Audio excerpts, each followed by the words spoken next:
Muita gente se pergunta como pensava Einstein, como pensa um físico. Costumamos pensar quando quietos e sozinhos, olhamos pela janela e blocos de equações passam por nossa cabeça. Até que essas equações se ajustam e pegamos uma folha de papel e escrevemos. Às vezes é frustrante. Você escreve equações em qualquer lugar. O velho clichê de rabiscar as costas de um envelope muitas vezes acontece porque é só o que temos à mão. Ele sempre pensava em imagens, visualizava as coisas. Quando o pai lhe deu uma bússola, ele ficou olhando aquilo noite após noite, a agulha apontando o norte.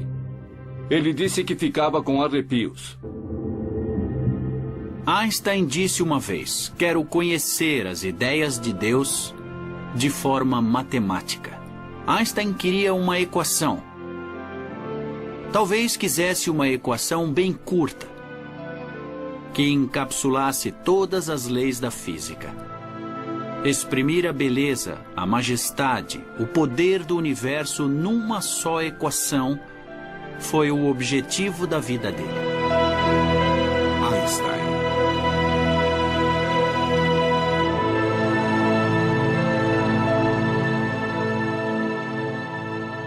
Em 1900, Albert Einstein tinha 21 anos e era estudante na Escola Federal Politécnica de Zurique. Que esse jovem um dia se tornasse sinônimo de gênio era algo que não passava pela cabeça dos professores. Ele faltava muito. Os professores achavam que ele era um inútil. Em consequência, ele não arranjou emprego algum quando se formou. Ele até pensou em mudar de área e vender seguros. Já imaginou abrir a porta um dia e ver Albert Einstein lhe vender um seguro? Que desperdício! Einstein se achava um fracasso. Ele até escreveu para a família dizendo que talvez tivesse sido melhor ele não ter nascido. Ninguém falava do jovem Albert Einstein. Ele trabalhou como professor substituto em várias cidades, sempre por pouco tempo. O pai dele tentou solicitar alguma posição acadêmica para ele e escreveu a um professor muito famoso, pedindo que ele usasse Einstein como assistente de pesquisa. Mas não havia cargo disponível. O pai dele morreu, achando o jovem Albert uma desgraça total para a família. Em 1902, deprimido e desanimado, o jovem Albert se mudou para Berna, a capital da Suíça, e começou uma carreira longe da ciência. Um de seus amigos conseguiu para Einstein um emprego subalterno de assistente de patentes no Instituto Suíço de Patentes. Em sua sala do terceiro andar, Einstein passava 6 dias por semana analisando pedidos de patente de todo tipo de inventos feitos ao governo suíço. Para analisar uma patente, ele tinha de sintetizar as muitas informações disponíveis à sua essência. Isso despertou nele suas habilidades de físico e ele começou a despachar rapidamente os pedidos que devia analisar. Ele não achava o trabalho extenuante nem intelectualmente muito exigente. E isso deu a ele muito tempo para contemplar o universo. Ele nunca se tornaria tão bom numa universidade à sombra de algum professor. Estava muito melhor num banquinho no Instituto de Patentes, tentando imaginar como seria cavalgar um raio de luz. Daquele emprego, ele lançaria uma revolução que mudaria a história do mundo. Einstein soltava a imaginação, e isso mudaria profundamente nossa visão do universo. Em 1905, o chamado Ano do Milagre de Einstein, ele publicou em suas horas vagas 4 artigos visionários, o primeiro dos quais respondia a uma velha pergunta: o que é a luz? O efeito fotoelétrico. O artigo, escrito por um total desconhecido, mostrava que a luz vinha de uma partícula chamada fóton. Usamos fótons em televisão, usamos em lasers. Em outro artigo, escrito aos 26 anos, Einstein postulava algo que hoje já temos por certo, a existência do átomo. Ninguém acreditava no átomo na época, mas ele provou que átomos podem fazer minúsculas partículas de pó se mover em meio líquido. E calculou o tamanho de átomos. Só esses artigos já dariam uma carreira notável a qualquer físico, mas Einstein estava só começando. Ele escreveu outro artigo com a famosa equação E é igual a mc ao quadrado.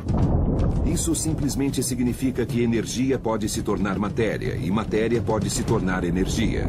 A menor partícula de matéria pode conter uma enorme energia potencial, mas ela só é liberada por uma reação nuclear, do tipo que acontece constantemente no firmamento. Desde que o homem começou a olhar para o céu, ele se pergunta o que faz as estrelas brilharem. Mas foi preciso um Albert Einstein para responder a pergunta. A massa, m, se transforma na energia, E. Eis o motor que acende as estrelas. Hoje, E igual a mc ao quadrado é a equação mais famosa de Einstein, mas outra teoria que ele publicou no mesmo ano seria ainda mais importante e controvertida: a teoria especial da relatividade. Quando Einstein era adolescente, gostava de imaginar como seria cavalgar um raio de luz. Agora ele voltou a essa ideia e ela mudaria sua vida. Na primavera de 1905, Einstein estava andando de ônibus quando olhou para a famosa Torre do Relógio que domina Berna, na Suíça, e imaginou: o que aconteceria se meu ônibus estivesse viajando quase à velocidade da luz? Em sua imaginação, Einstein olhou para a Torre do Relógio e o que viu foi surpreendente. Ao alcançar a velocidade da luz, o relógio parecia estar parado. Mais tarde, Einstein escreveria: minha cabeça ferveu. De repente, todas as coisas, tudo começou a tomar forma. Einstein sabia que na Torre do Relógio o tempo passava normalmente. Mas na velocidade da luz em que seu ônibus estava, a luz já não podia alcançá-lo. Quanto mais depressa se movesse no espaço, mais devagar se moveria no tempo. Essa percepção fez nascer a teoria especial da relatividade de Einstein, que diz que o espaço e o tempo estão intimamente relacionados. De fato, eles são uma coisa só, um tecido flexível chamado espaço-tempo. Sentado em um ônibus público, Einstein acreditou ter vislumbrado o segredo do universo. Antes de Einstein, o espaço era um lugar onde não fazia nada. E onde havia coisas, as coisas ficavam nele. Agora, o tempo combinado ao espaço, ou o espaço-tempo, dá um entendimento mais dinâmico dessa arena onde tudo acontece. De certa forma, tudo se torna mais vivo. O que ele dizia soava muito diferente e muito estranho. Raramente algo tão radical fora publicado pelos jornais científicos europeus. Ele era um completo estranho à física do tempo dele. Estava na Suíça e era um mero assistente de patentes, mas era ambicioso o suficiente para pensar que podia desafiar o pensamento físico estabelecido na época. Um cientista sempre espera despertar grande euforia, que todos reconheçam e festejem o grande avanço na matéria. Mas isso raramente acontece. Qualquer que fosse o conceito de tempo, ele demorava a passar para Einstein no Instituto de Patentes. Ele mandava artigos a importantes jornais científicos e esperava as melhores reações, mas essas reações sempre demoravam muito a vir. Ele estava ansioso. Qual seria a reação da comunidade de físicos a esse grande artigo? Silêncio. Einstein ficou muito deprimido. 4 ou 5 meses? Deve ter parecido uma eternidade para ele. Então, os artigos de Einstein caíram nas mãos do único homem, talvez, que o entendeu completamente: Max Planck. Max Planck era o maior físico teórico da Europa. Planck era editor do periódico Anais de Física em Berlim. Era o jornal de física mais importante da época. Max Planck leu o artigo do desconhecido físico e então disse: aqui temos alguma coisa. Planck viu, na hora, que aquele era um artigo importante feito por um estudioso importante. O trabalho da relatividade foi publicado em junho de 1905. Aquele jornal de número 17 ainda é uma das publicações mais famosas da história da ciência. E na época, Einstein sequer era cientista. Ele ainda procurava trabalhar em escolas e faculdades, sempre rejeitado. Chamamos esse o ano do milagre de Einstein. Mas aquele não era um ano que ele mesmo descreveria como miraculoso.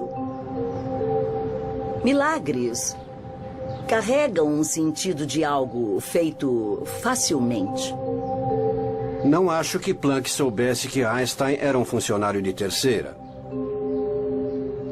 Ele deve ter ficado curioso para saber quem era o desconhecido Albert Einstein, de Berna. O desconhecido Einstein já era, na época, pai de um menino de 1 ano e marido de uma calma e séria colega da escola politécnica, Mileva Marić. Quando estava na Politécnica de Zurique, ele era muito mulherengo.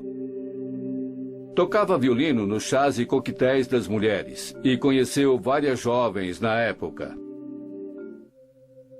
Mas Mileva atraiu sua atenção. Mileva era a única mulher da classe. E aí estava o físico, apaixonado. Em um breve intervalo de sua paixão pela ciência, Albert e Mileva se casaram em 1903. Um ano depois, nasceu seu primeiro filho, Hans Albert. A família Einstein vivia num pequeno apartamento na capital suíça. As limitadas circunstâncias em que viviam não eram o que ele esperava naquela fase da vida. Mileva sempre quis ser uma grande física, mas foi reprovada nos exames finais da Politécnica de Zurique. Ela se tornou um importante apoio para os grandes artigos do Ano do Milagre, especialmente o Dia da Relatividade, e ajudou a datilografar e a verificar os cálculos, mas acabou mesmo como dona de casa. Einstein tentava fazer um trabalho científico, ao mesmo tempo em que trabalhava 6 dias por semana. Em 1907, Einstein concordou em escrever um artigo que explicava a teoria especial da relatividade, mas ao rever a teoria achou uma limitação importante. A teoria se chamava especial por uma única razão, é que ela só considerava movimento a velocidade constante. Em outras palavras, a teoria especial da relatividade de Einstein só se aplicava ao caso de um objeto se movendo em direção à velocidade constante. Mas Einstein queria entender o mundo real, e o mundo real não funciona assim. Einstein percebeu que a teoria falhava quando havia aceleração. Mas no nosso universo tudo se acelera. Algo na estrada, um avião a jato, um vagão de metrô, tudo no mundo é acelerado. Então havia um defeito na teoria especial.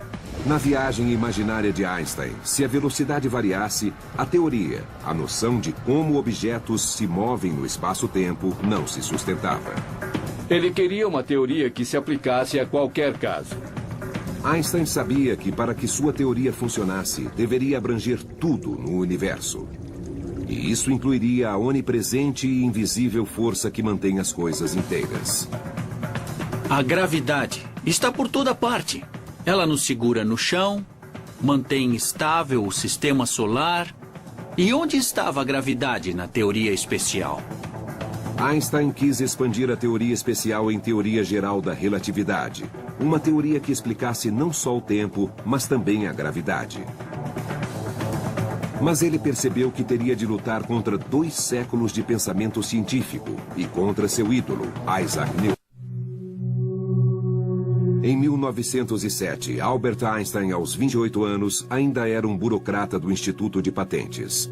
2 anos tinham se passado desde que publicara a teoria especial da relatividade, e ele decidiu desenvolver uma interpretação ainda mais radical do universo, a teoria geral da relatividade. Mas isso faria contradizer seu ídolo científico, Isaac Newton. No tempo de Einstein, Isaac Newton era Deus. Newton foi o fundador da ciência moderna. Esta é a primeira edição do Principia Mathematica de Newton, de 1687.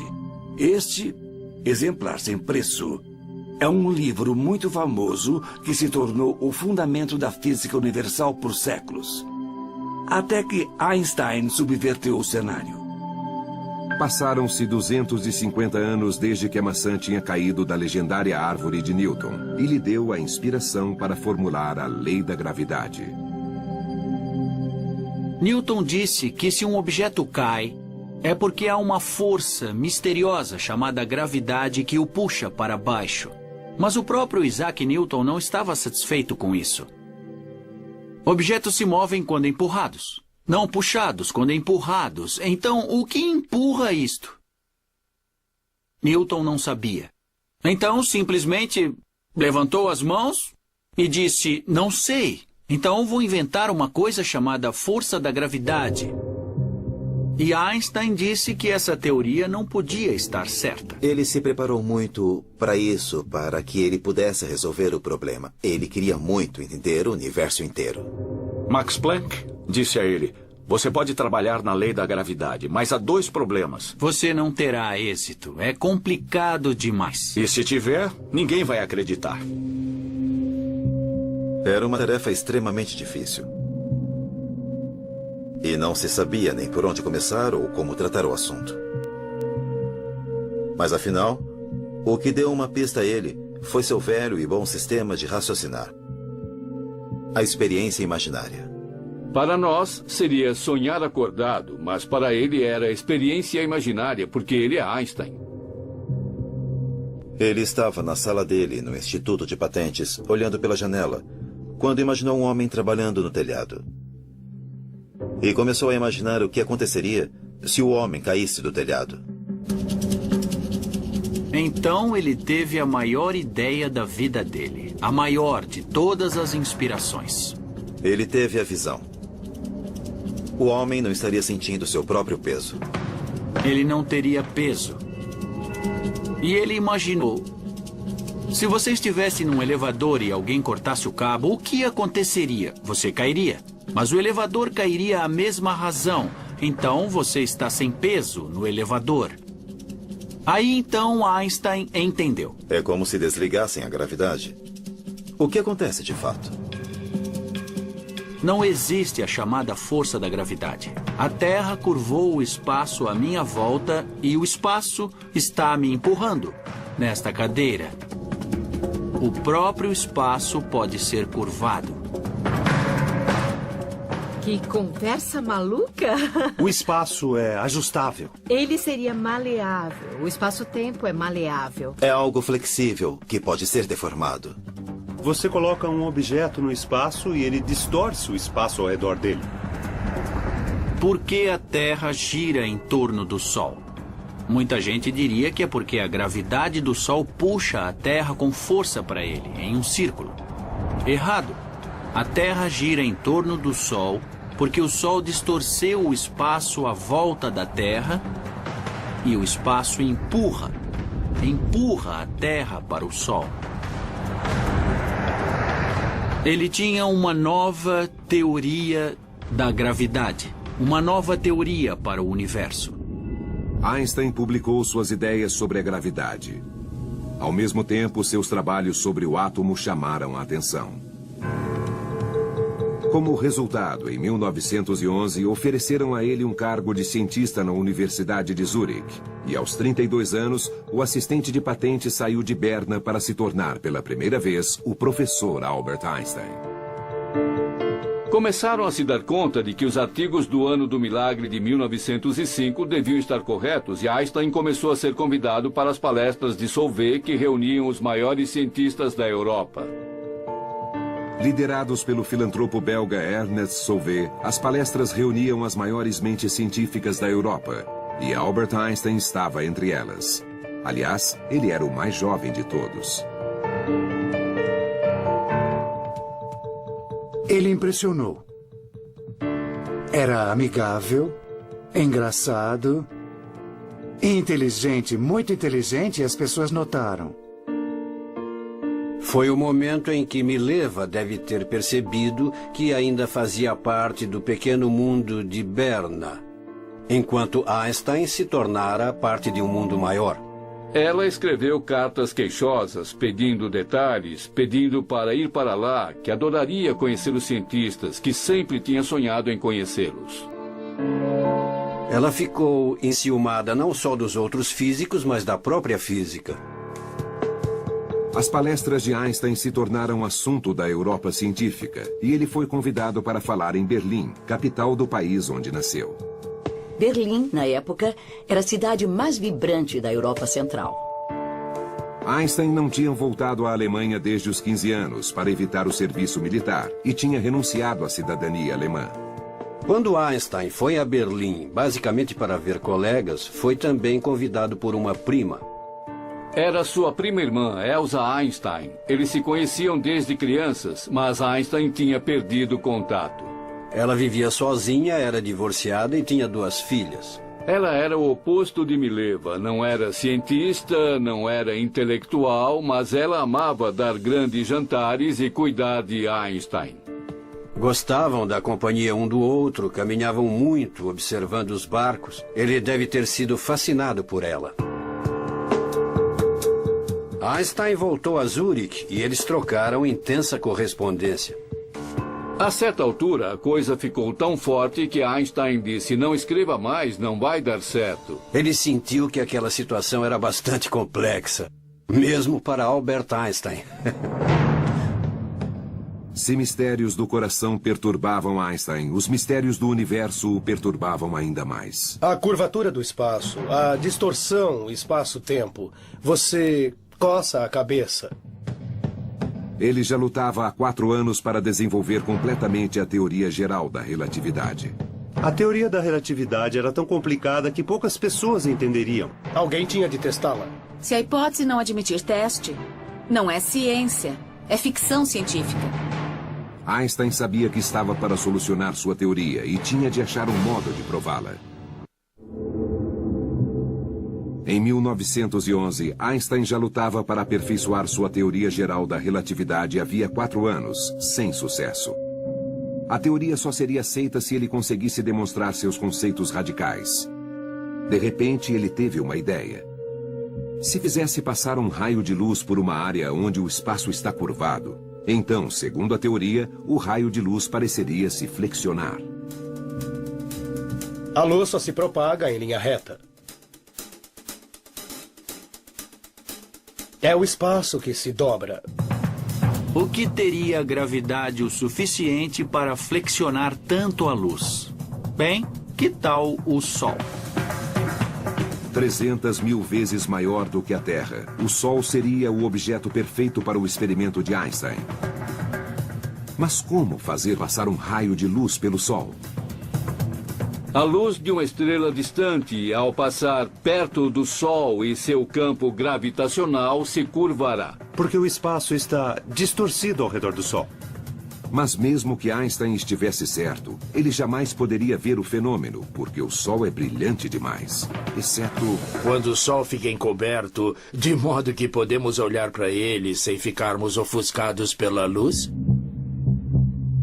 Isso só acontece durante o eclipse total do Sol.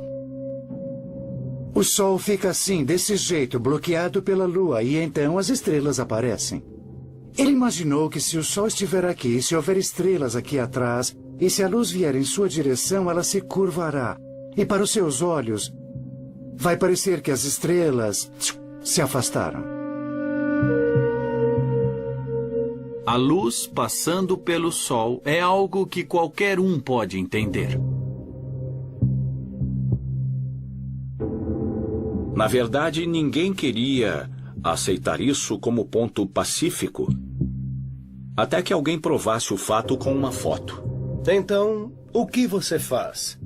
Recorre aos astrônomos, aos astrofísicos. Nosso laboratório é o universo inteiro. Em 1912, Einstein acreditou estar finalmente a ponto de provar sua teoria tão global e provocativa. Ele publicou um prognóstico revolucionário e fez um apelo ao mundo da astronomia. Pediu que os astrônomos saíssem e medissem, que achassem um eclipse para observar. Nada aconteceu.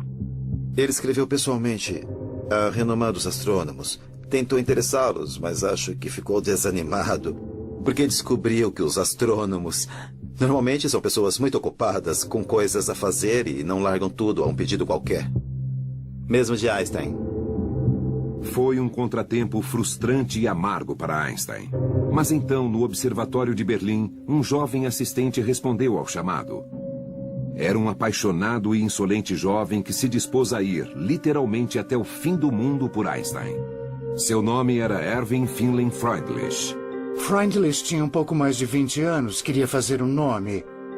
Ele sentiu que essa podia ser uma oportunidade. O assunto era bastante novo, era muito importante e ele queria participar. Eu vi a carta-resposta de Einstein para Freundlich e ele demonstrava muita animação. Vocês, astrônomos, podem ser de grande ajuda para encontrar a prova da teoria da relatividade. Quem escreveu foi o Sr. Einstein, tentando fazer alguém trabalhar para ele porque precisava disso. Ele soube que Freundlich ia se casar com Katia, sua noiva.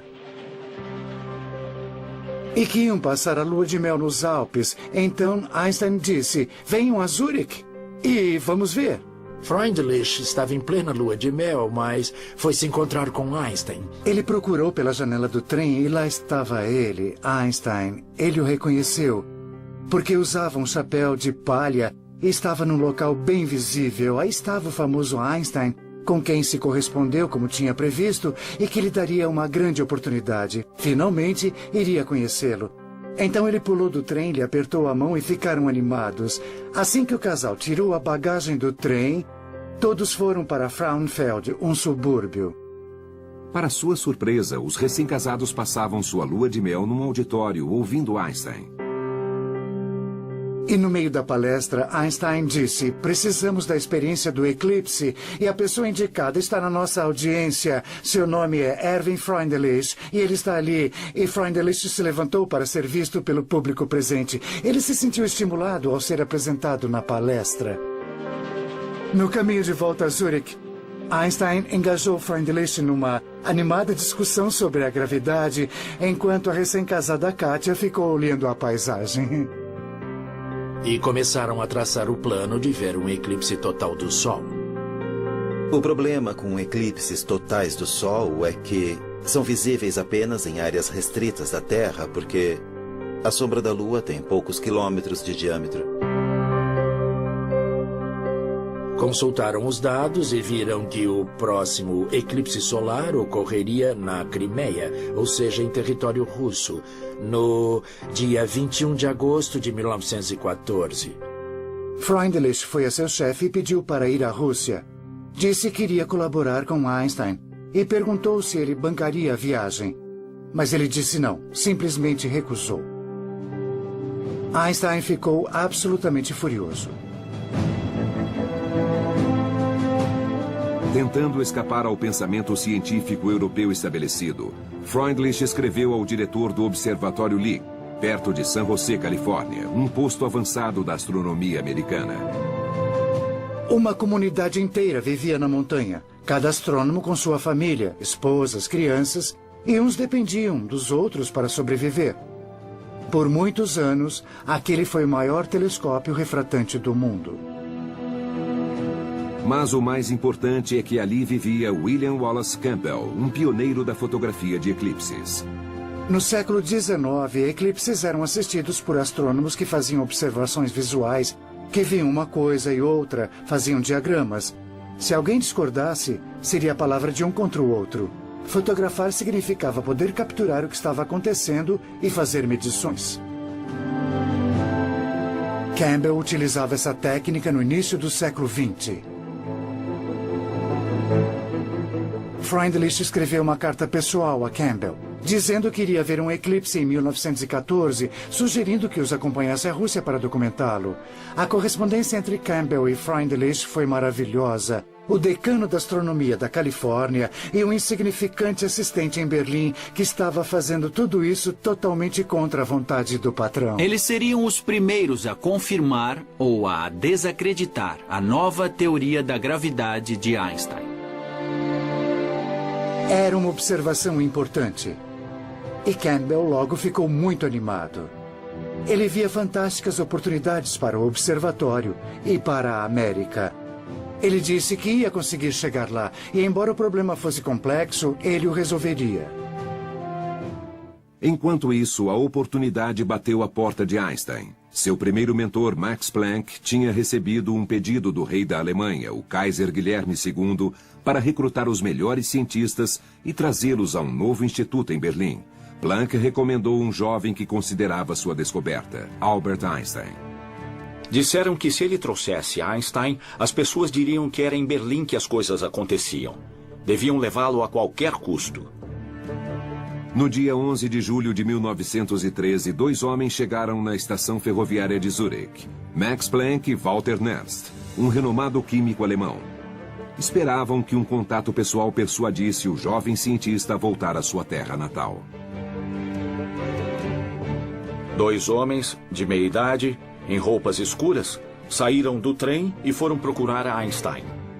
Eles eram muito diferentes. Max Planck era muito correto, prussiano, sempre muito bem vestido e arrumado. Usava um monóculo e falava de modo formal. E Einstein, que já se recusava a pentear os cabelos e que vestia sempre paletós surrados e o que lhe viesse à cabeça, já começava a não usar meias. Fizeram a ele uma grande oferta. Ele seria professor na Universidade de Berlim, membro da Academia Prussiana. Não teria de dar aulas e teria toda a assistência à pesquisa. Era o Max Planck Nernst, era a Academia Prussiana de Ciências, era toda a comunidade científica da física que disse: é sério. Apontou para ele e disse: queremos você. Einstein não respondeu nada. Einstein disse: por que vocês não vão passear na montanha e passam a tarde lá? Ele disse que os encontraria na estação quando voltassem e que levaria flores nas mãos. Se elas fossem vermelhas, ele iria à Alemanha. Se fossem brancas, ele não iria. E até logo. Defendo a tese de que Einstein retardou a resposta a esse pedido, em parte porque queria viver o prazer de ser insistentemente procurado. Mas também é verdade que essa não era uma decisão rápida nem simples. Como sempre fazia, quando tinha um problema grave, Einstein saiu para caminhar. Zurique era confortável, oferecia muito. Difícil abandonar uma cidade assim. A mulher dele queria ficar em Zurique. Por outro lado, ofereceram a ele o melhor emprego possível. E havia outra coisa que atraía Einstein a Berlim. A certa altura, ele recebeu um cartão de aniversário. Era Elsa escrevendo para ele. Deve ter sido uma explosão interna, eu acho, porque reacendeu velhas emoções. Planck e Nernst voltaram à estação ferroviária e Einstein estava lá. Foi um momento dramático, mas um momento dramático voluntário. Havia mesmo um toque dramático. Ele segurava flores. Eles olharam e as flores eram vermelhas. Einstein disse: senhores, irei à Alemanha. Vou me tornar um de vocês.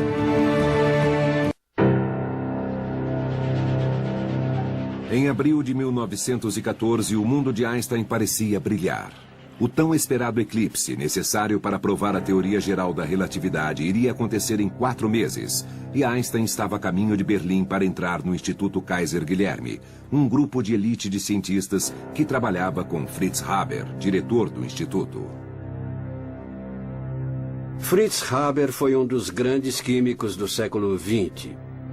Ele desenvolveu um processo usado para produzir um fertilizante artificial com o qual se podia alimentar milhões de pessoas. Ele era um herói.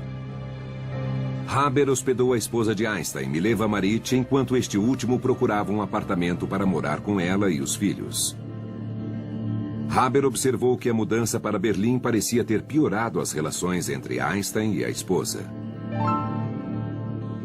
Mileva sempre fora uma mulher taciturna e desanimada, e em Berlim a coisa piorou.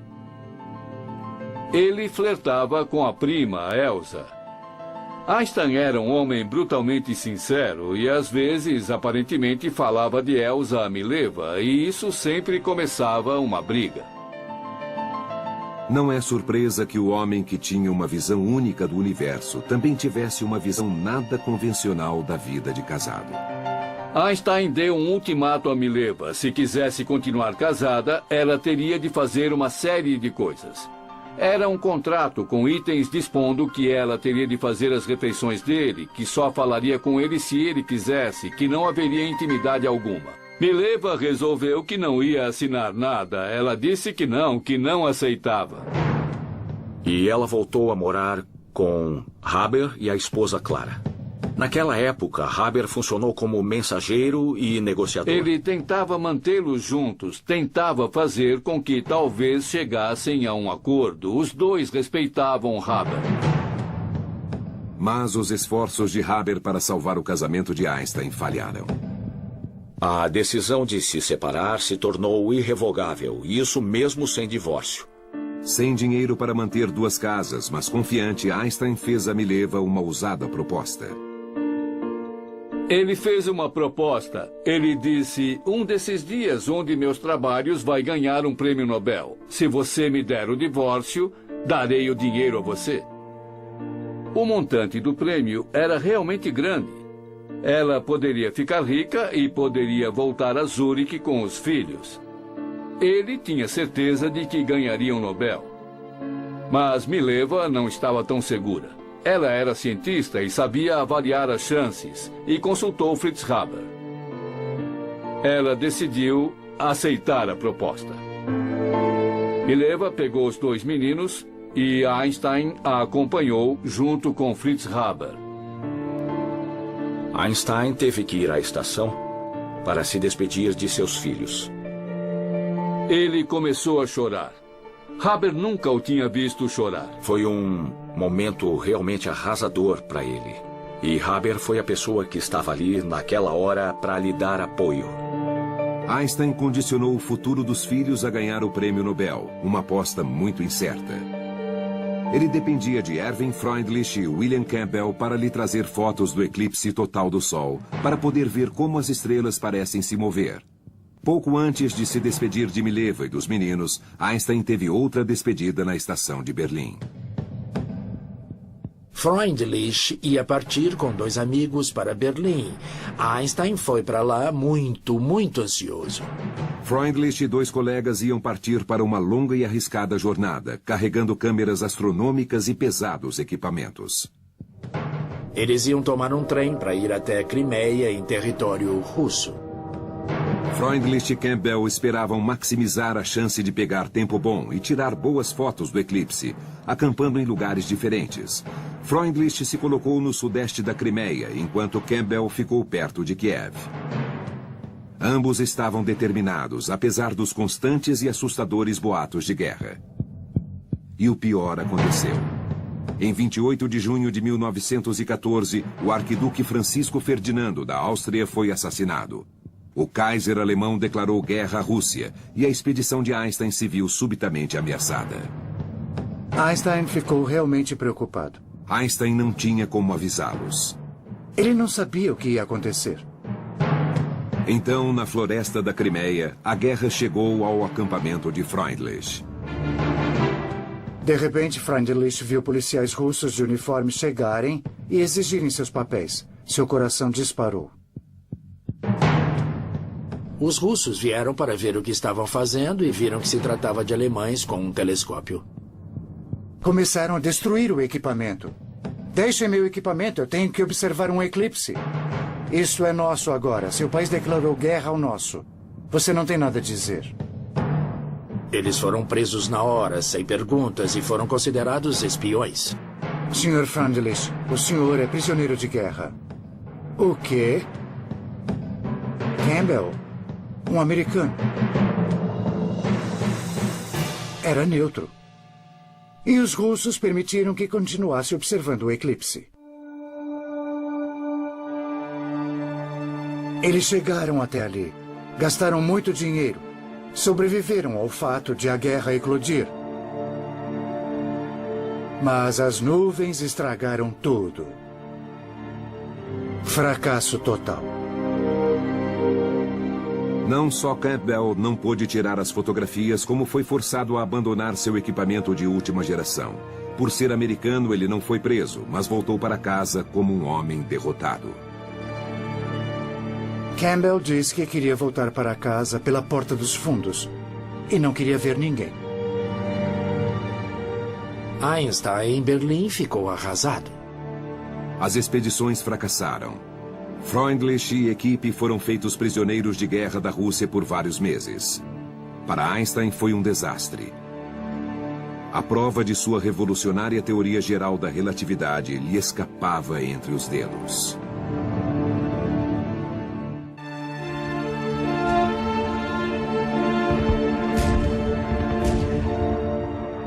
A eclosão da Primeira Guerra Mundial destroçou a expedição de Einstein à Rússia e inviabilizou a tão necessária prova da teoria da relatividade que Einstein elaborava há anos. A guerra cortou a comunicação entre cientistas. O livre intercâmbio de ideias parou de repente. Ligações foram cortadas. Quando os Estados Unidos entraram na guerra, o astrônomo William Campbell viu as coisas de outro modo. Campbell se dedicava ao problema dos eclipses, independentemente de seus colegas alemães, que ele via agora como inimigos. Em Berlim, o ambiente estava mudado. Quando Einstein olhava pela janela, ele só via patriotismo. Para ele, o país inteiro tinha enlouquecido. A boa expectativa de Einstein sobre a cidade onde vivia desapareceu, acabou. Centenas de milhares de jovens alemães marchavam, entusiasmados. Seus colegas, Planck e Haber, apoiavam a guerra com entusiasmo. Seu amigo Fritz Haber, como Einstein, tinha nascido alemão e judeu. Fritz Haber se converteu ao cristianismo e tentou assimilá-lo ao máximo. Um dos momentos de que se orgulhava foi quando recebeu uma comenda do exército alemão, algo sem precedentes para um judeu, mesmo convertido. Einstein achou isso ridículo. Haber disse: "Sou químico e entendo a química atômica do cloro. Sei que o gás clorídrico é venenoso e posso transformá-lo numa arma útil." Haber achou que podia construir uma arma devastadora o suficiente para acabar logo com a guerra. Portanto, uma arma humana. O Instituto Haber se tornou um local de experiências com gás, a ser lançado na frente oeste, e Einstein tinha um escritório nesse instituto. Einstein achou abominável o ímpeto pelo qual primeiro Haber e depois muitos de seus colegas se dedicavam a procurar meios de matar pessoas e com mais eficiência. Haber foi dos primeiros a desenvolver armas terríveis, usando o poder da ciência. Uma arma feita por Haber, um gás venenoso, já fora testada num campo de batalha belga. Haber estava lá e disse: "Disparem a arma." Uma nuvem baixa se espalhou pelo campo e a nuvem pareceu crescer. Foi a primeira vez que aconteceu. As tropas já tinham visto nuvens piores do que essa, mas o efeito foi devastador. As tropas foram exterminadas nas próprias trincheiras. Haber viu milhares de pessoas morrerem, milhares de soldados, cerca de 5.000. Os pulmões começam a se encher de fluido, o corpo começa a se deteriorar, a pessoa cai e, mesmo no seco, morre afogada. Então Albert Einstein olhou para o seu bom amigo, para o colega profissional, e disse: "Realmente, você é patológico. É grotesco." Em carta a um amigo suíço, ele disse: "Todo o nosso progresso tecnológico é como um machado nas mãos de um demente." Haber não se ofendeu, mas era mesmo estranho ele ser tão amigo de Einstein. Eles viviam em planetas diferentes.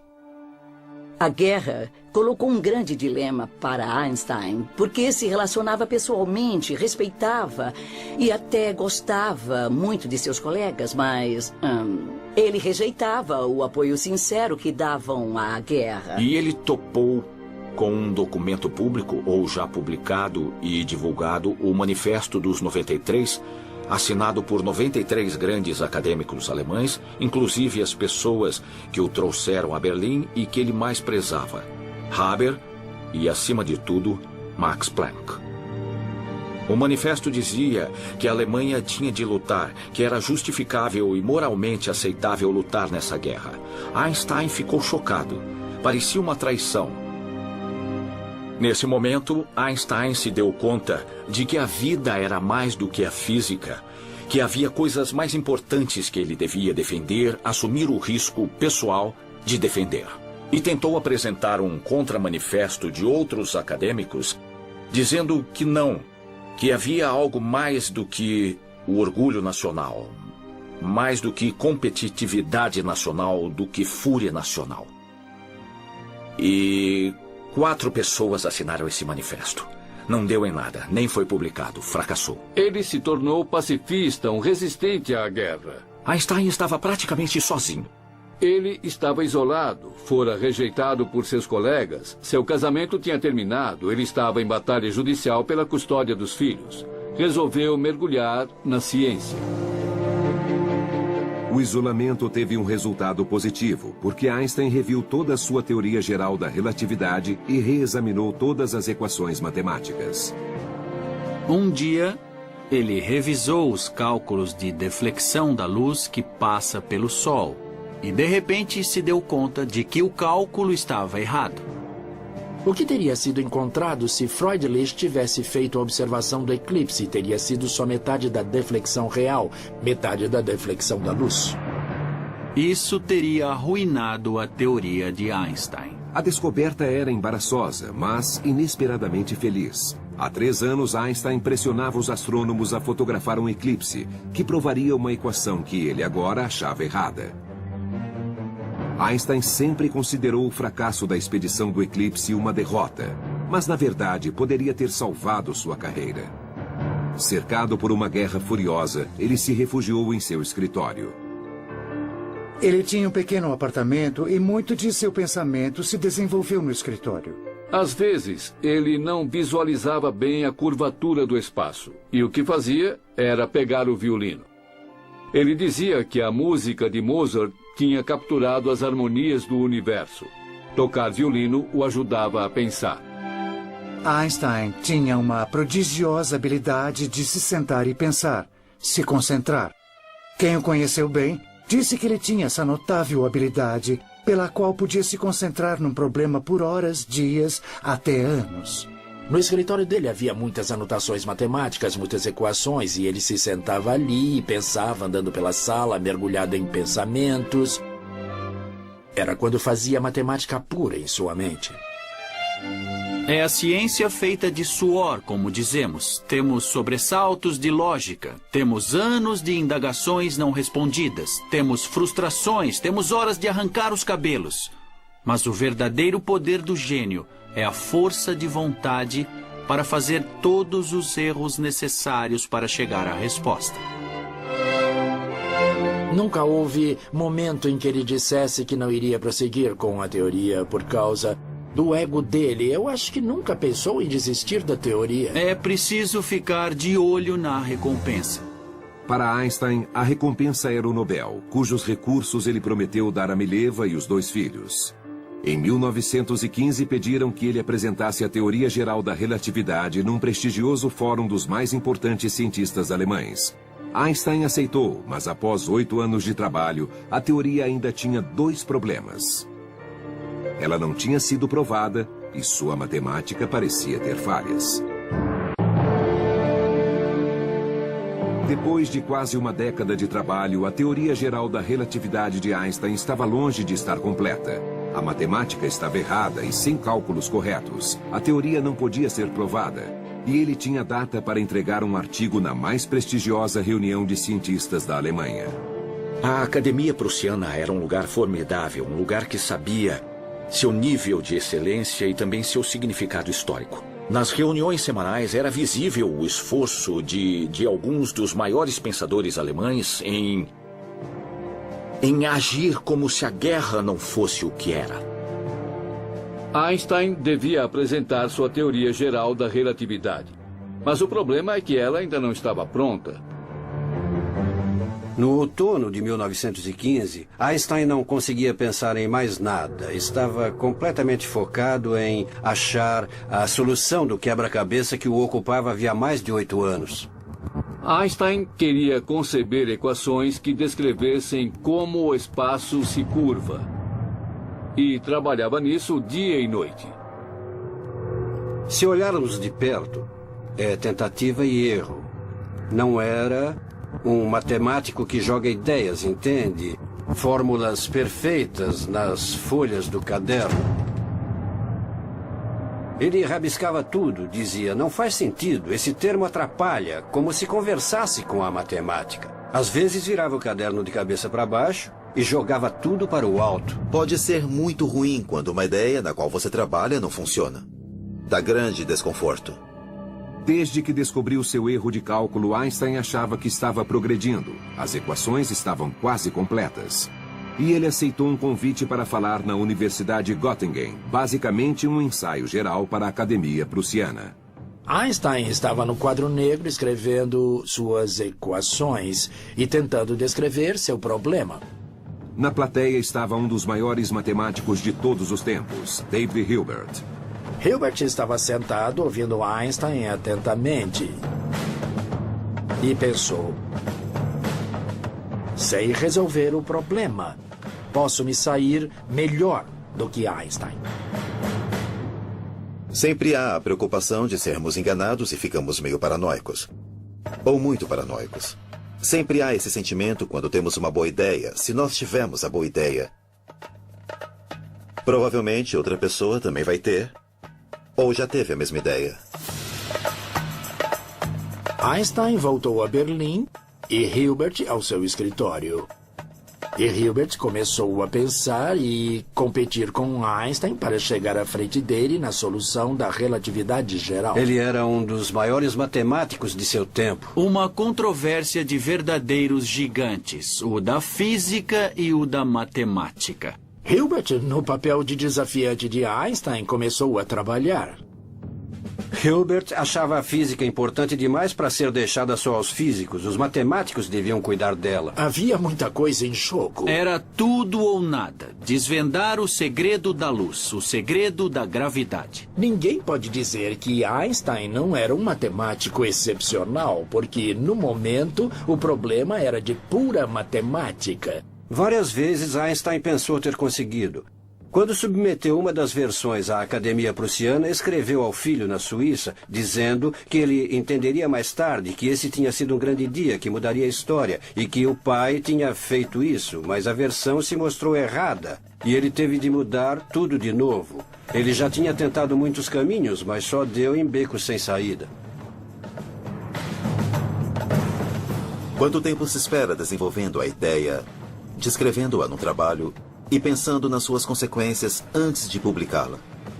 Einstein deve ter tido muito medo de que Hilbert conseguisse chegar lá e publicasse as equações finais da teoria geral da relatividade antes dele. De repente, ele viu que vários fatores apontavam para uma mesma direção. Einstein se lembrou de que tinha abandonado uma solução radical demais que já tinha encontrado em 1912, que a tinha descartado porque a solução parecia fisicamente estranha, inaceitável. Mas agora, depois de tentar várias alternativas, ele ia voltar exatamente àquela equação. Uma equação que ele tinha considerado e descartado 3 anos antes.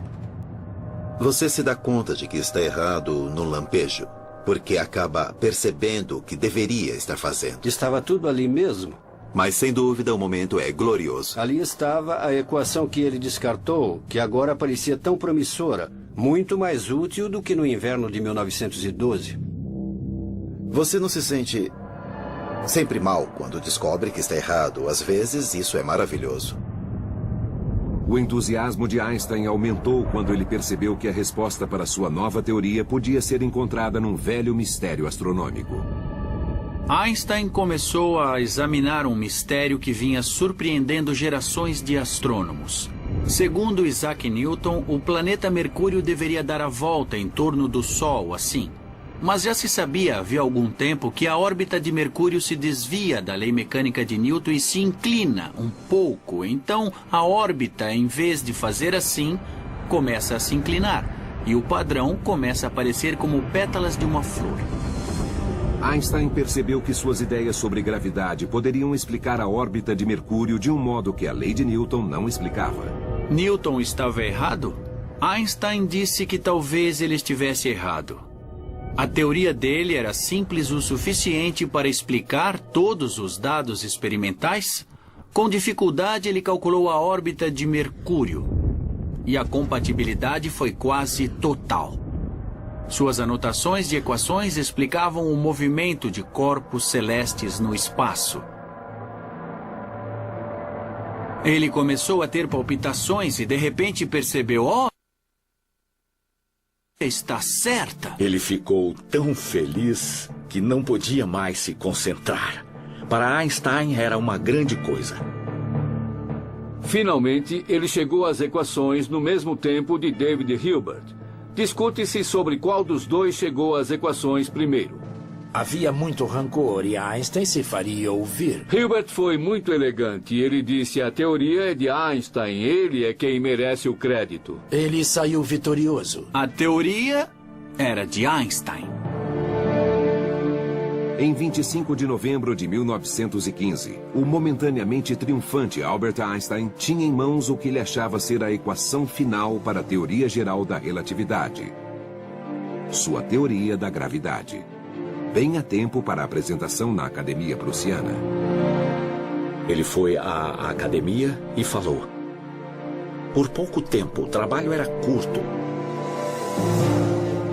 Isso deu existência à teoria geral da relatividade, que descreve como o espaço-tempo diz à matéria e energia para onde ir e como a matéria e energia diz ao espaço-tempo como ver isso. É um modo radicalmente diferente de ver o universo. Quem sabe se ele foi aplaudido? Ninguém. Todos se viram subitamente confrontados com a ideia de que esse estranho judeu alemão tinha demolido a ideia de gravidade de Newton. O significado disso, por enquanto, ninguém sabia ainda. Ainda não havia prova física disso. Ninguém entendeu Einstein.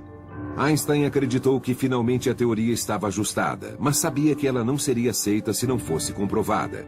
E isso não seria possível sem fotografar um eclipse total do Sol. E para isso, Einstein teria de esperar de novo.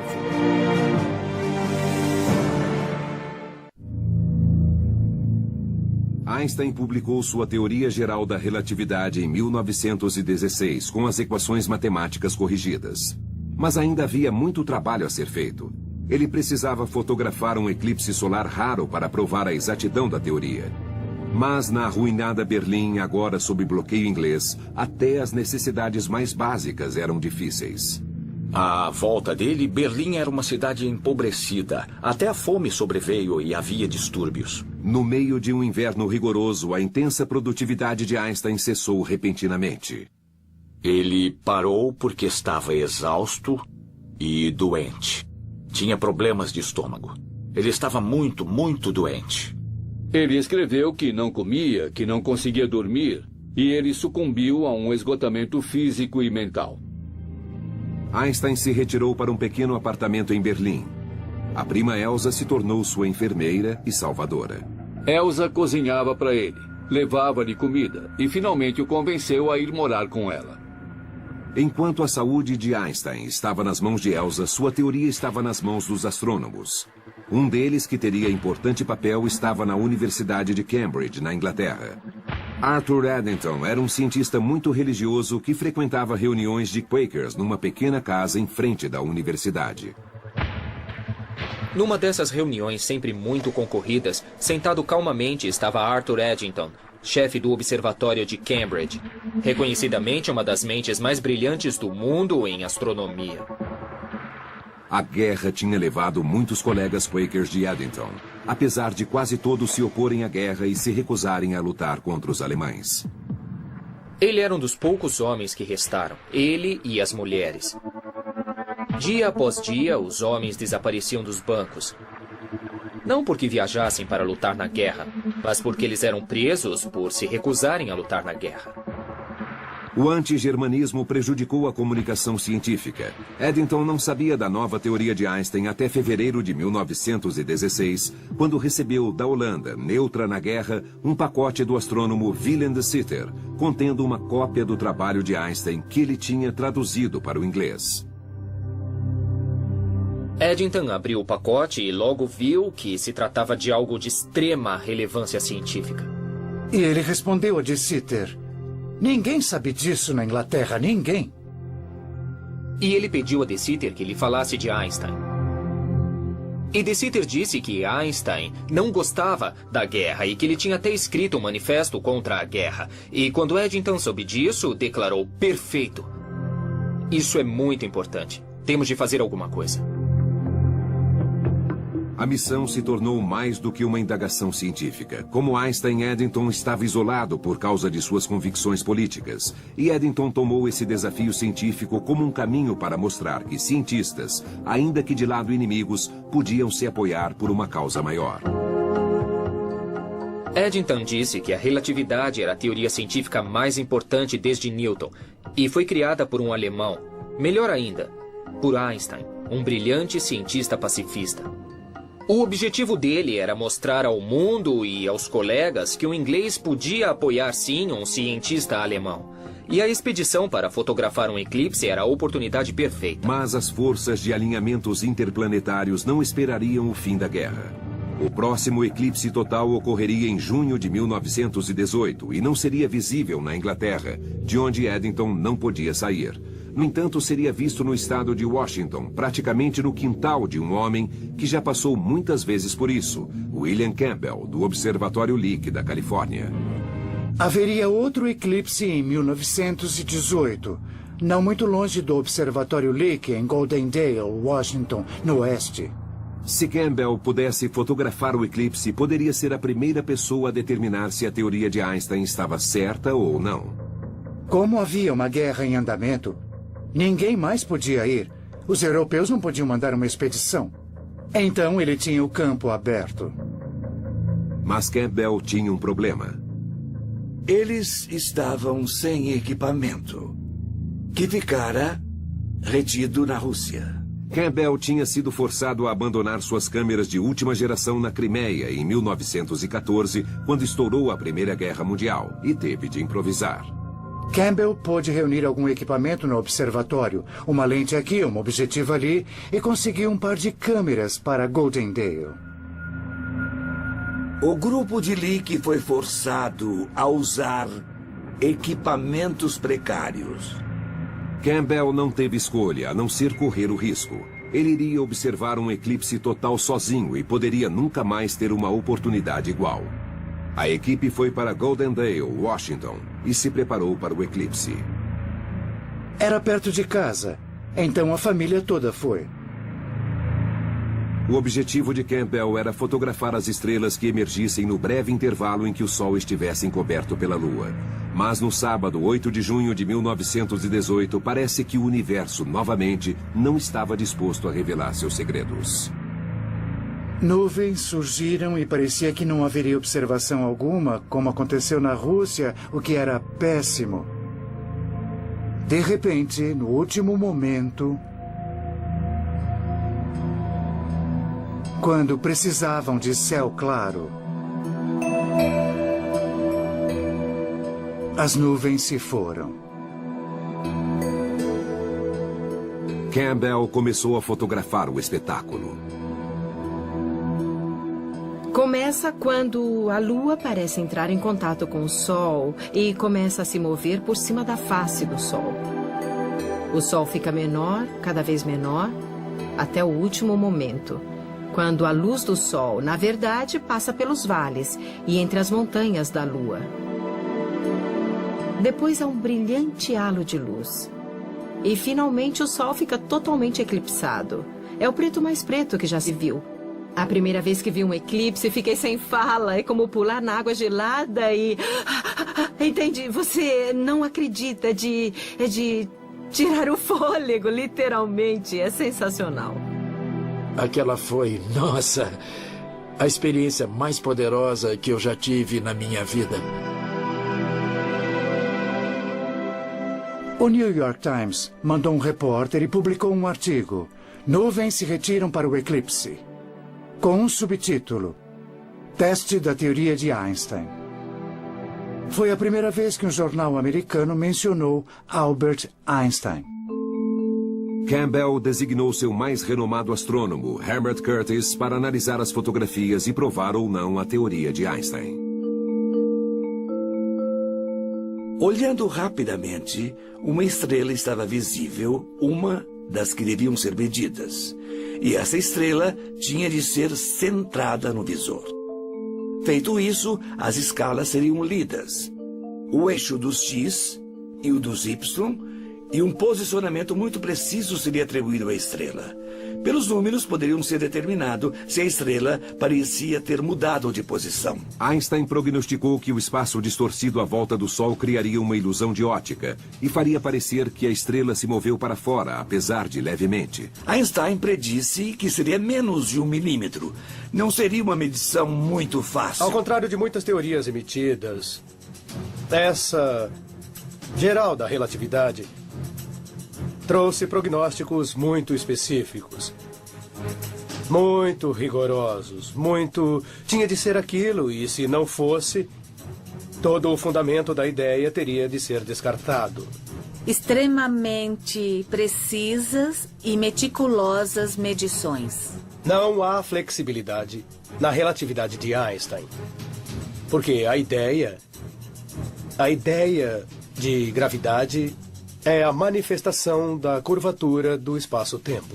Para dizer de quanto é essa curvatura e o que acontece à matéria ou à luz na presença da curvatura, é preciso calcular e prognosticar. Se o prognóstico não se verificar, não se pode dar um jeito na teoria. Não neste caso. Pode-se ver, nestas páginas, o tipo de trabalho que Curtis teve de fazer para executar a medição. Há muitas e muitas páginas de cálculos, algumas delas riscadas. Se só uma experiência mostrasse que qualquer aspecto da relatividade estava errado, ele teria de rever o conceito desde o princípio. Curtis olhou para as estrelas e não viu nada demais. Todas pareciam em seus lugares normais. O que só podia significar uma coisa: Einstein estava errado.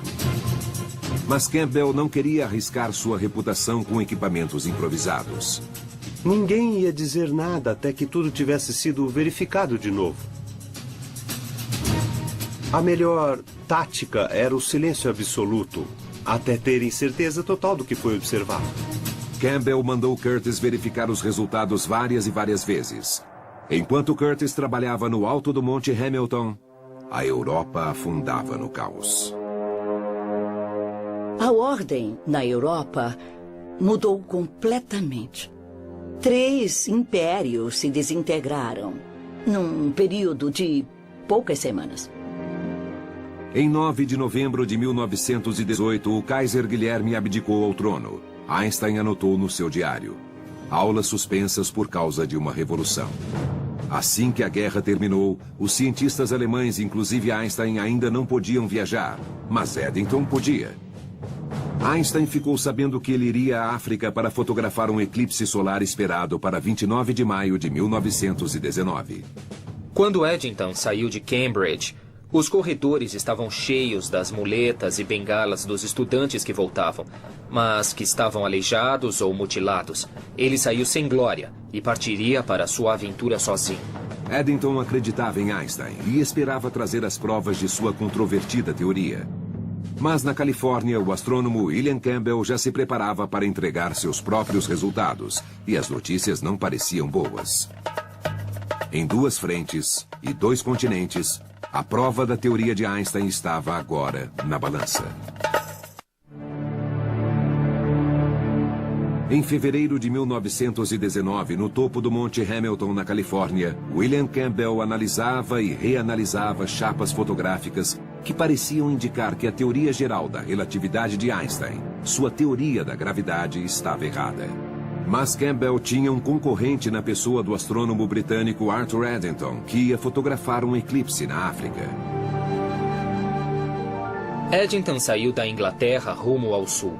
Ele tinha quase 40 anos e viajar naqueles dias não era confortável.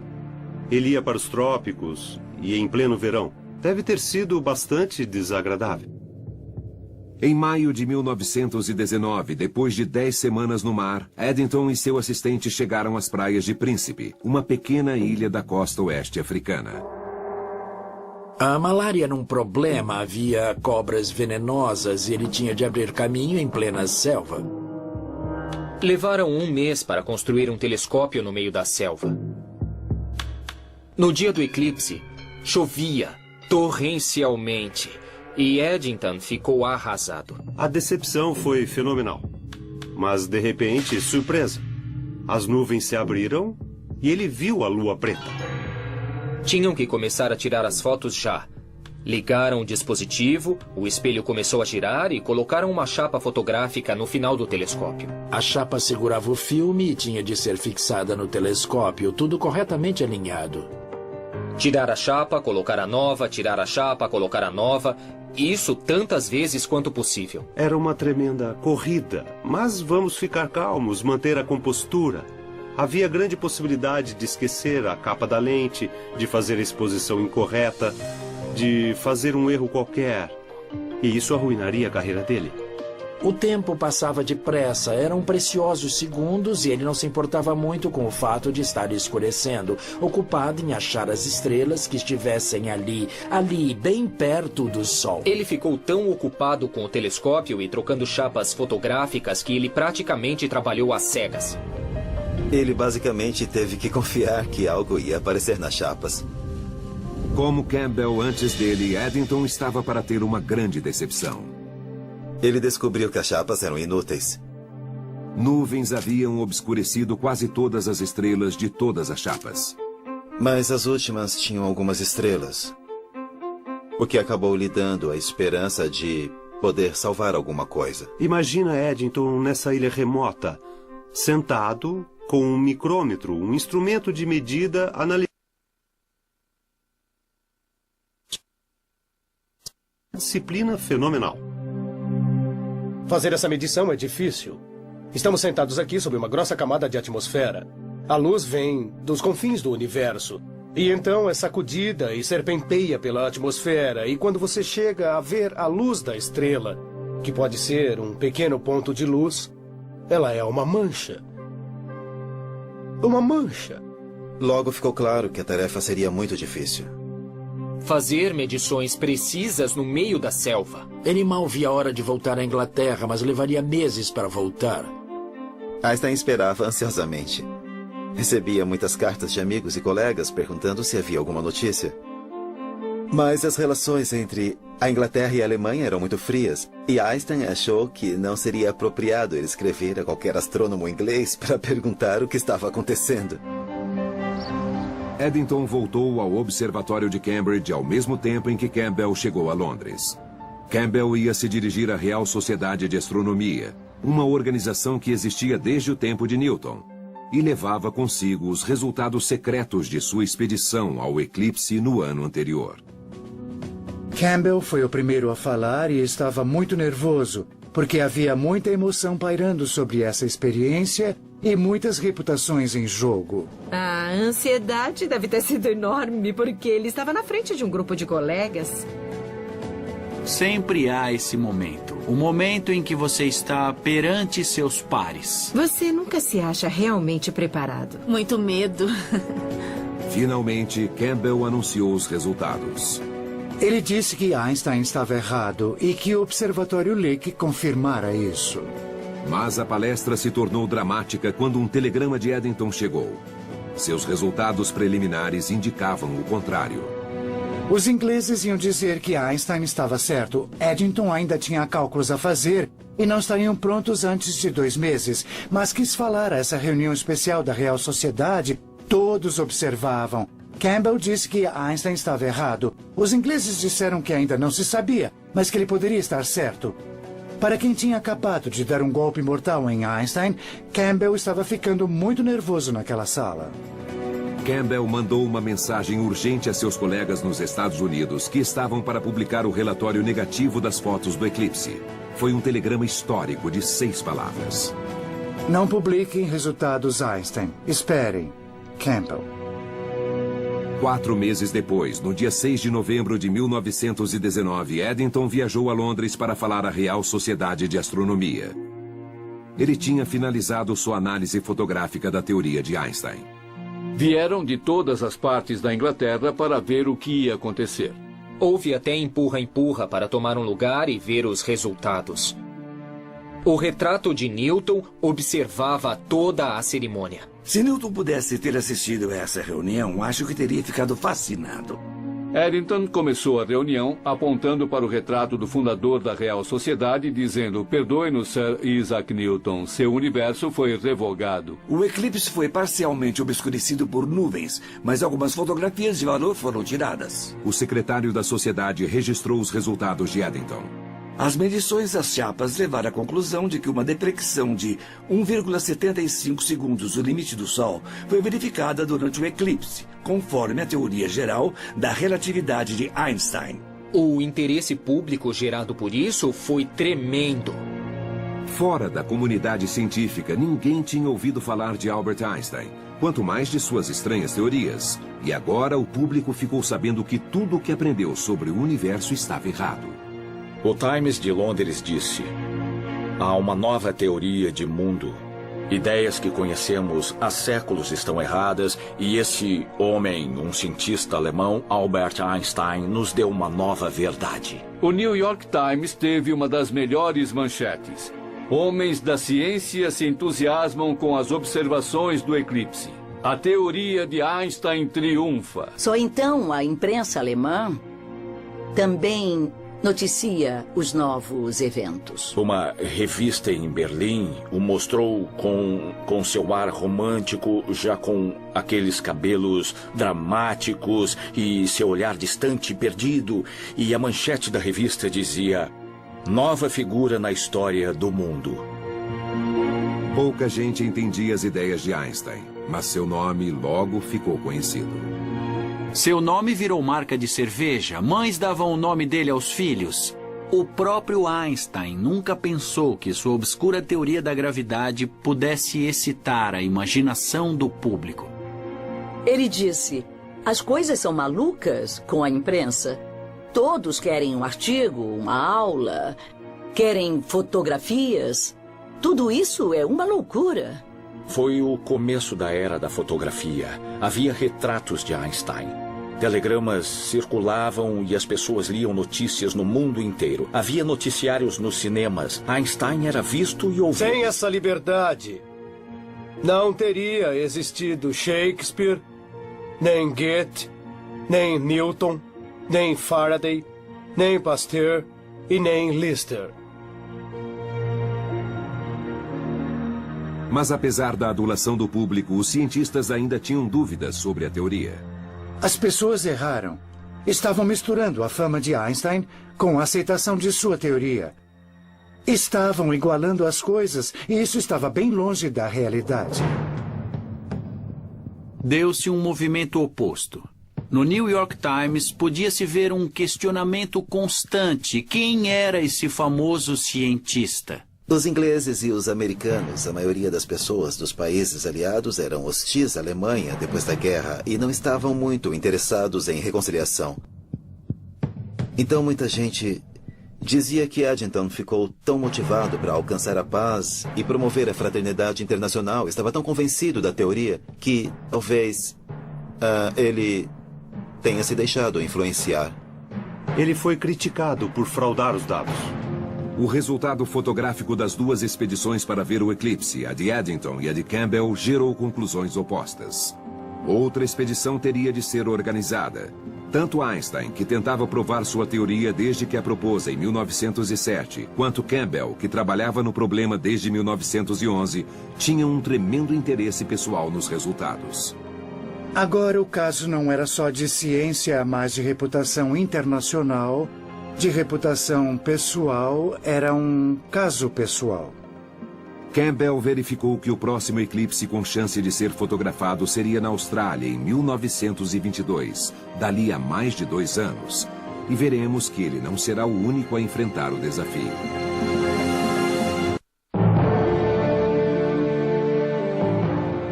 Em 1921, aos 42 anos, Albert Einstein se tornou o primeiro superastro da ciência. Einstein deu uma espécie de volta ao mundo da vitória. Nos Estados Unidos, chegavam notícias do meio do Atlântico. Einstein estava a caminho. 15 mil pessoas foram esperá-lo no porto de Manhattan. Isso para um físico teórico. Ele viajou para cima e para baixo na costa leste e foi ao meio oeste. Einstein era um fenômeno. Mas o mais importante para Einstein é que a comunidade científica ainda debatia se sua teoria era correta. E quanto mais atenção Einstein recebia, mais dúvidas lançavam. Einstein ficou exposto a críticas constantes de sua teoria da relatividade. Diziam que a experiência tinha de ser refeita. Em setembro de 1922, haveria um eclipse total do Sol totalmente visível da Austrália. E William Campbell via a oportunidade de resolver o assunto de uma vez por todas. Ele começou a planejar uma renovação total de seu equipamento. Completamente redesenhado e tendo sempre em mente as medições, ele levaria o máximo em equipamento para fazer a medição de Einstein. O primeiro ponto do eclipse ficava no extremo oeste da Austrália, num lugar chamado 90 Mile Beach. Mas desta vez, Campbell não era o único a perseguir esse objetivo. 7. Eu disse 7 expedições foram à Austrália. Os ingleses mandaram uma expedição.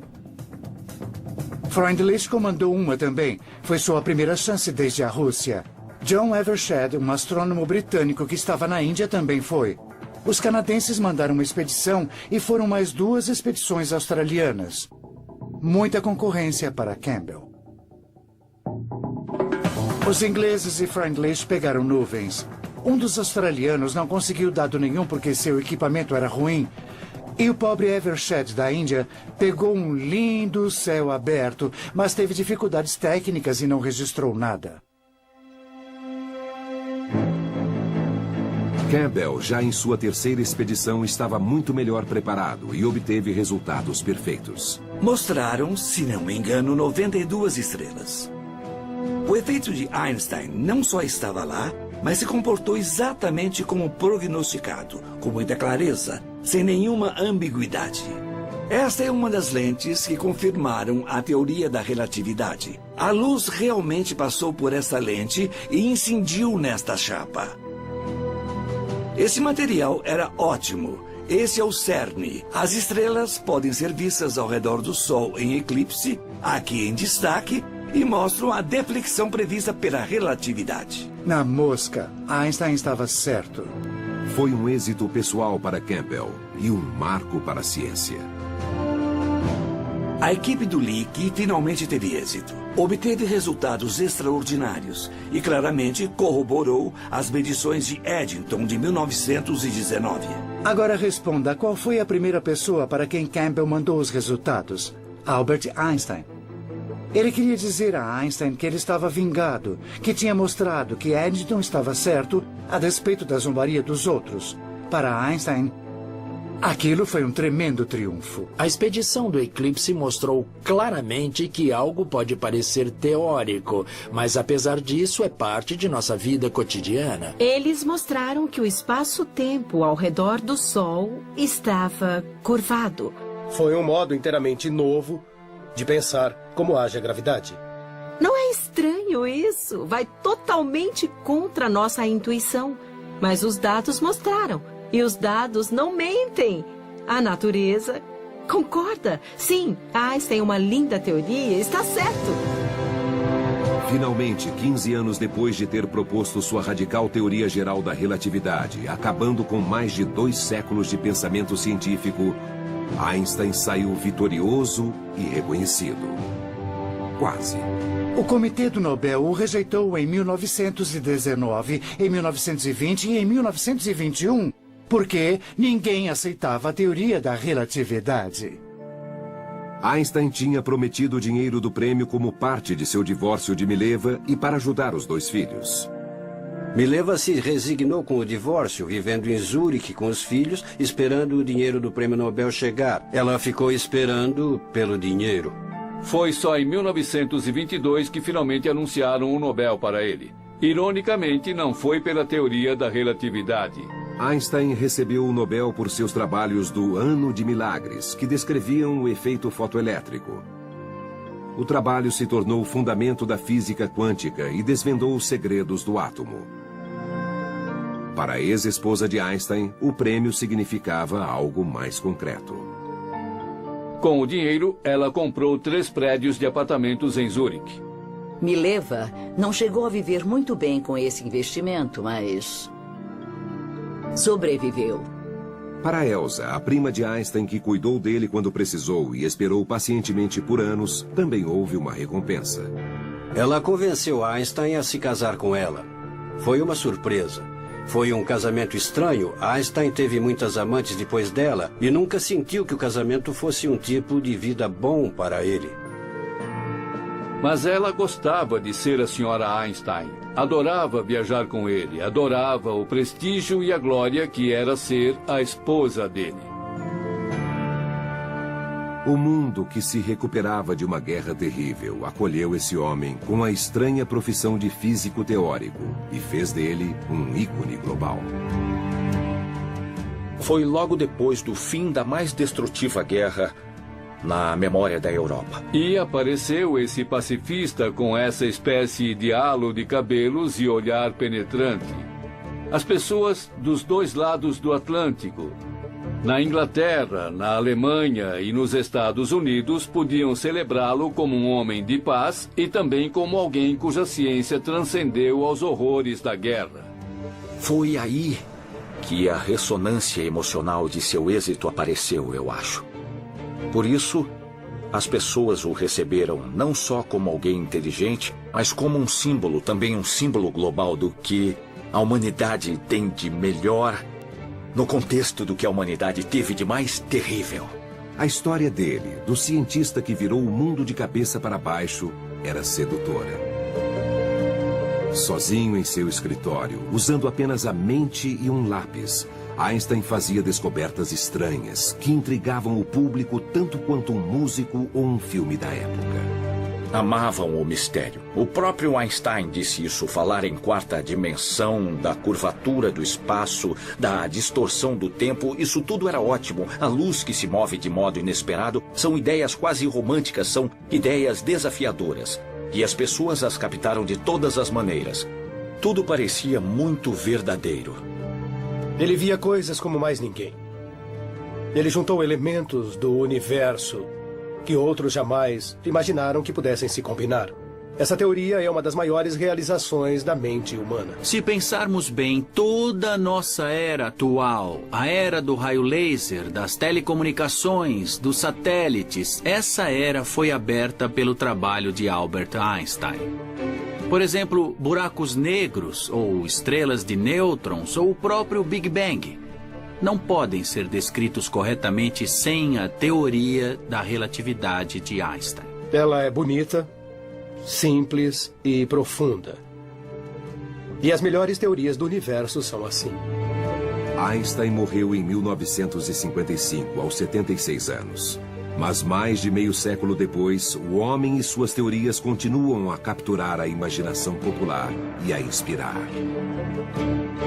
Ele foi um homem que, pelo poder de seu intelecto, pelo grande poder de sua mente, pôde se erguer acima da pobreza, acima da guerra e da discórdia, e se tornar uma das maiores figuras da história da humanidade. E isso é inspirador, porque não é preciso nascer bonito, não é preciso ter muitos músculos, não é preciso ter nascido especial.